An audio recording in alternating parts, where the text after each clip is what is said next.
Pakistan military कूप, Bangladesh military कूप, Myanmar military कूप और China एक party एक आदमी। अब इंडिया को देखो, 1.4 बिलियन लोग, एक्सट्रीम पॉवर्टी, करप्शन इतना कि पूछो मत, इतनी सारी भाषाएं, धर्म, जाति, सेपरेटिस्ट मूवमेंट अलग से।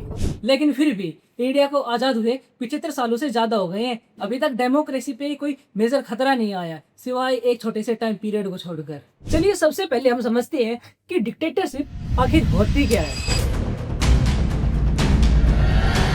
डिक्टेटरशिप एक सिचुएशन होती है जब किसी लीडर या ग्रुप के पास ये तीन चीजें एक साथ आ जाती है। पहली, एब्सोल्यूट पावर, मतलब कोई अपोजिशन नहीं, जो बोला वही कानून। दूसरी, इंस्टीट्यूशन पर control, army, courts, election system सब उनके हिसाब से चलने लगते हैं। और तीसरी, मीडिया पर कंट्रोल, जो दिखाया जाए वही सच बन जाता है। वॉर रुकवा दी पापा। और सबसे इंटरेस्टिंग बात, इंडिया में ये तीनों एलिमेंट अलग अलग वक्त पे नजर आए हैं, सबसे ज्यादा करीब 1975 में। President has proclaimed emergency. This is nothing to panic about. Prime minister Indira Gandhi ने पूरे देश में इमरजेंसी डिक्लेयर कर दी। प्रेस पर censorship, fundamental rights suspend, opposition leaders रात भर में अरेस्ट, जर्नलिस्ट जेल, कोर्ट्स पर प्रेशर। और इसी दौरान संजय गांधी ने एक कंट्रोवर्शियल फोर्स्ड स्टीरिलाइजेशन कैंपेन भी चलाया। ये वही वक्त था जब इंडिया में डिक्टेटरशिप सबसे ज्यादा करीब थी। अगर ये पहले भी हो चुका है तो क्या ये आज भी हो सकता है? सच ये है कि इंडिया में डिक्टेटरशिप लाना इतना आसान नहीं है, क्योंकि इंडिया को प्रोटेक्ट करती है ये 5 दीवारें। इंडिया का कॉन्स्टिट्यूशन दुनिया के सबसे डिटेल्ड और पावरफुल डॉक्यूमेंट में से एक है। BR अम्बेडकर और कॉन्स्टिट्यूएंट असेंबली ने लगभग 3 साल हर एक क्लोज पर डिबेट किया। उन्होंने कॉलोनियल रूल देखा, उन्होंने यूरोप में फैसिज्म का राइज देखा, इसलिए उन्होंने जानबूझकर एक ऐसा सिस्टम डिजाइन किया जहां पावर कभी एक जगह कॉन्सेंट्रेट ना हो। इंडिया एक सिंगल यूनिट नहीं है, ये 28 स्टेट्स और 8 यूनियन टेरिटरीज का एक यूनियन है। हर स्टेट का अपना इलेक्टेड गवर्नमेंट होता है, अपना चीफ मिनिस्टर होता है, अपनी एडमिनिस्ट्रेटिव मशीनरी होती है। इसका मतलब पावर सिर्फ सेंटर में कॉन्सेंट्रेट नहीं है। अगर सेंटर अथॉरिटेरियन डायरेक्शन में भी जाए तो स्टेट्स एक नेचुरल रेजिस्टेंस बन जाती है। तमिलनाडु, केरला, वेस्ट बंगाल, अलग अलग वक्त पर इन स्टेट ने सेंटर के डिसीजन को चैलेंज किया है, और इसी वजह से पूरे देश पर एक ही अथॉरिटी का कंप्लीट कंट्रोल मुश्किल हो जाता है।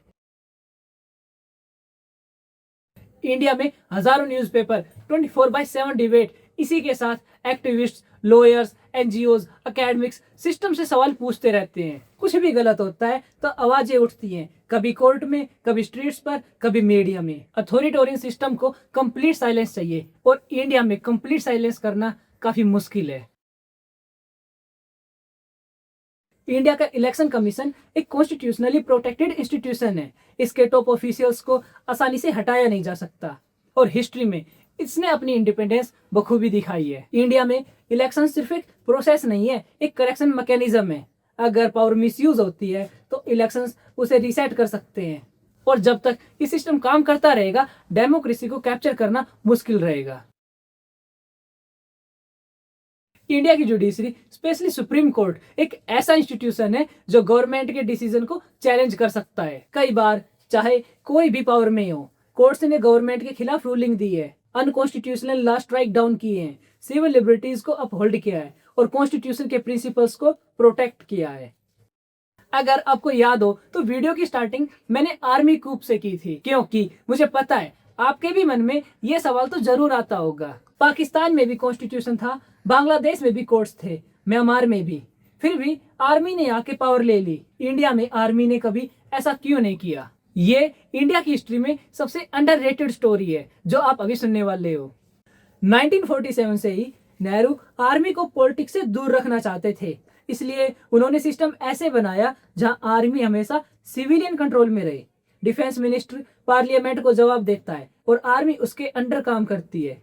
आर्मी का पॉलिटिक्स में कोई भी डायरेक्ट रोल नहीं होता। इंडिया में जनरल्स रिटायर होते हैं, इलेक्शन नहीं लड़ते। अब इस वीडियो को क्लोज करने से पहले मैं आपके साथ ऑनेस्ट रहना चाहता हूँ।